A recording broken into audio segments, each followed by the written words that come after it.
जय हनुमान। चतुर्थ सर्ग। लंकाधिप की आज्ञा से हथियार लिए राक्षस धाये, जाकर कपि पर तुरत एक ही बार अस्त्र सब बरसाए। हनुमान ने पूंछ पटक कर गर्जन बारंबार किया, और राम लक्ष्मण का कर्कश स्वर से जय जयकार किया। लंका की सेना तो कपि के गर्जन रव से कांप गई, हनुमान के भीषण दर्शन से विनाश ही भांप गई। उस कंपित शंकित सेना पर कपि नाहर की मार पड़ी, त्राहि शिव त्राहि त्राहि शिव की सब ओर पुकार पड़ी। पक्षीराज जैसे सर्पों के झपट प्राण हर लेते हैं, वैसे ही निष्प्राण राक्षसों को धर धर कर देते हैं। तनिक देर में निशाचरी सेना का सत्यानाश हुआ, बहुत दिनों के बाद आज लंका के मद का नाश हुआ। शेष निशाचर प्राण बचाकर भागे लंका के अंदर, रावण से बोले अजेय है, महाभयंकर है बंदर। पलक भांजते परिग उठाकर सजग राक्षसों को मारा, उसे मारना कठिन काम है, उसने सबको ललकारा। कौन काल के मुख में जाए, कीश काल बन आया है, लंका के माथे पर जैसे महानाश मंडराया है।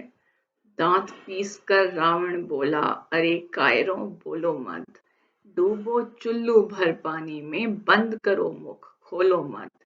अरे एक वानर से डरते छी छी लाज नहीं आती, और उसी का वर्णन करते कटकर जीभ न गिर जाती। वानर से डरने वालों को लंका जगह न दे सकती, उनके निष्फल जीवन का बोझ न शीश पर ले सकती। हटो सामने से जिसका जी चाहे जहां चला जाए, जो न देश का साथी है वह अर्थी कहीं बिला जाए। बोला अक्ष कुमार बीच में, मेरे रहते दुख न करें, मेरा मन व्याकुल होता है, ऐसा चिंतित मुख न करें। उस उत्पाती वानर को बरजोरी आज झटक दूंगा, पूंछ पकड़कर अभी आपके सम्मुख यहीं पटक दूंगा। उसके बने मांस का कल जलपान करेंगे खुल के सब, और आपका यश गाएंगे देश देश में खुल के सब।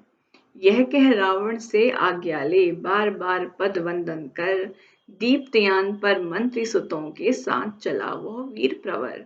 लेकिन रथ के केतु दंड पर बैठा गीत बड़ा भारी, और समक्ष हुआ स्यारिन का क्रंदन भयद अशुभकारी। फिर भी वह उन्मत्त सूरमा रुका न रुकने वाला था, भारी विघ्न के समक्ष वह झुका न झुकने वाला था।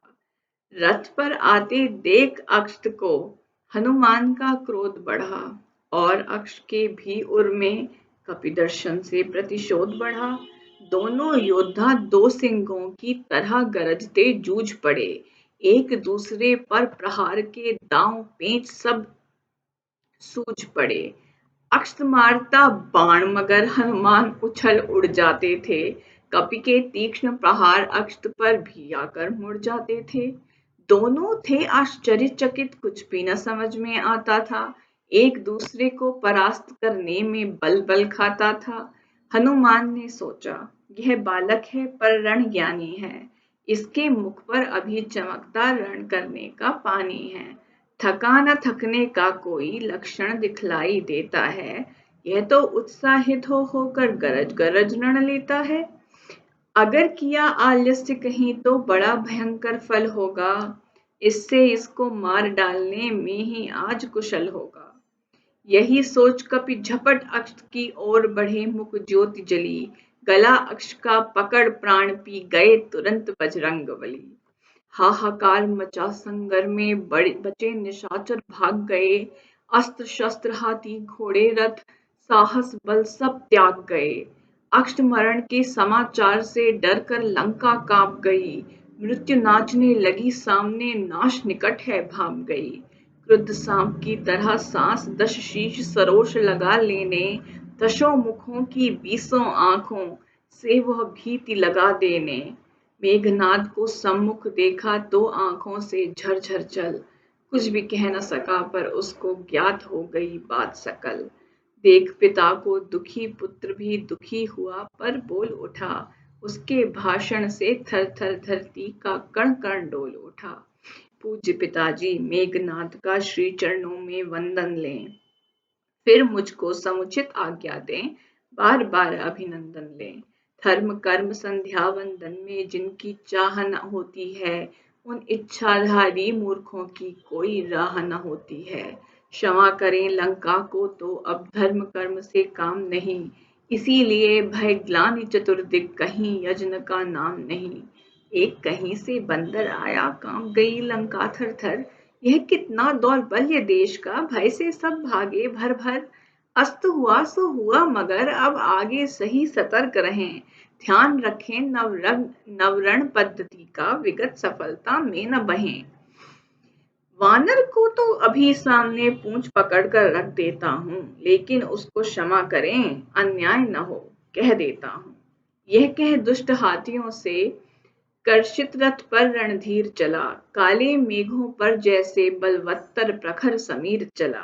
रथ पर आते देख वीर को हनुमान गरजे धाये। और गगन में गुप्त प्रकट हो शिलाखंड तरु बरसाए। तीक्ष्ण शरों से शिलाखंड सब चूर चूर हो धूल हुए।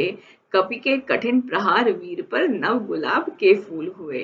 कपि के चारों ओर विषैले बाणों की बरसात हुई। ऐसी वह बरसात कि दिन में बड़ी अंधेरी रात हुई। मगर धन्य बजरंग बली उस घनतम को पी गए तुरत। आशंकित म्रियमाग्र देव कपि दर्शन से जी गए तुरत। दोनों की आक्रमण विफलता ने दोनों को चकित किया। एक दूसरे के रण कौशल ने दोनों को थकित किया।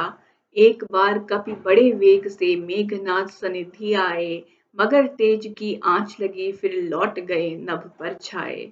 हनुमान की देख धृष्टता मेघनाद को रोष हुआ। रामदूत से यों रण करने में न उसे संतोष हुआ। बड़े क्रोध के साथ गरज ब्रह्मास्त्र पवन सुत पर छोड़ा।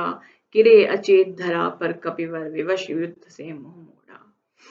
हनुमान के गिरते ही संगर के सब राक्षस धाये। विजय हर्ष से बहुत उछलते कपि के पास तुरंत आए। बना जहां तक मारा सबने अंग अंग कस बांध दिया। हा घसीटते रामदूत को चले न तनिक विचार किया। यदि विचार होता तो कैसे दुर्मति कहलाते वे। निरपराध तप निरत साधु व्रतियों को क्यों दहलाते वे। अंग अंग छिल गया मगर अपने तन की परवाह न की।